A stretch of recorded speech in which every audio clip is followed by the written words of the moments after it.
Je ne sais pas si c'est le contrôle qui va primer. Ce qu'il va falloir faire surtout, c'est aller vite. Et il est clair qu'on va pas Nous, on va pas partir tout seul de notre côté sur cette course, ça c'est clair et net. Non, ils sont aussi très malins, donc il est hors de question de les laisser partir tout seuls.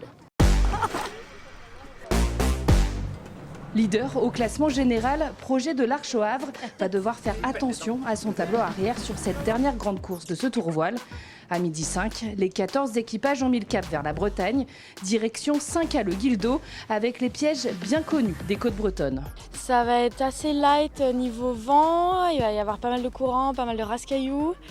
Donc il va falloir qu'on soit tous à notre poste pour déjà garder le bateau en sécurité, même s'il n'y a pas beaucoup de vent, et prendre le moins de petits coups qui nous permettra d'être à l'avant de la flotte et de faire le meilleur résultat possible. Là, on a vraiment envie de faire ce dernier offshore déjà en prenant un maximum de plaisir. Pour le bateau américain NECA Sailing, c'est le retour en course. Content, soulagé que les vérifications suite au talonnage n'aient pas révélé de mauvaises surprises.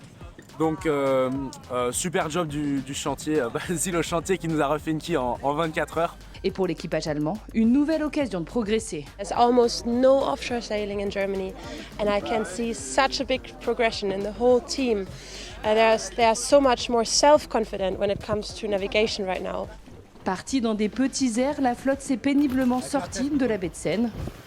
Il y a un grand bord de Genac où les pressions n'ont pas trop bougé. Et là, ça va commencer à devenir très intéressant parce qu'il n'y a plus de vent bientôt et la renverse de courant, donc ça va être très tactique. Rascaillou au programme donc, en longeant la côte de Cherbourg au coucher du soleil, avec en tête Orlabé. On est très novices dans ces situations-là, mais bon, on va faire du mieux qu'on peut. Et pour couronner ce petit moment, on est au vent sous le vent d'Orlabé, tout là-bas qui est dans le soleil. Au petit matin, la tête de flotte reste inchangée et continue de batailler dans du vent faible. Et c'est au passage du Cap Fréhel, alors qu'Orlabé mène toujours la course, que la conclusion improbable de cette grande course est en train de se jouer. Les Belges, qui ont mené une partie de la course, puis se sont retrouvés à la deuxième place depuis Jersey, n'ont pas marqué le bateau La Réunion et se font rattraper dans les courants. Quelques longueurs plus loin, Projet de l'Arche au Havre voit son avance au classement général brusquement s'effondrer en attrapant un casier. Au dénouement final de cette dernière grande course, Auré Quiberon by Orlabé remporte la manche. Bah oui, c'est toujours intense, ces offshore-là de nuit en mer et tout, c'est toujours hyper intense.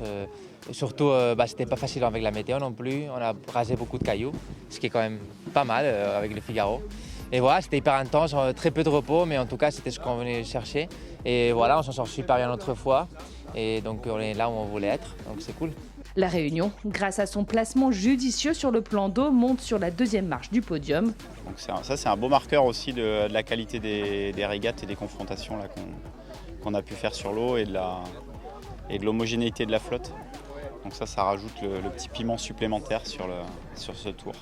De la déception du côté du bateau Région Bruxelles-Capitale qui termine 3e. Nerveusement, c'est très dur parce qu'on s'est vraiment battu pour l'avoir, sa deuxième place, et là elle part et on ne sait pas pourquoi. On a essayé plein de choses, on ne comprend pas, on n'avait pas d'algues, on était aux bonnes vitesses par rapport à ce qu'on doit avoir au bateau. On n'a pas trop d'explications et donc c'est décevant. Et malgré ça, on fait quand même une 3e place qui, elle, est un peu, entre guillemets, jackpot pour nous au classement général. Au classement général, 3 bateaux sont ex-aequo, Orlabé, Dunkerque Voile et Projet de l'Arche au Havre. Les cartes sont redistribuées, tout reste à jouer durant les 2 prochains jours de Grand Prix à Saint-Calleux-Guildo.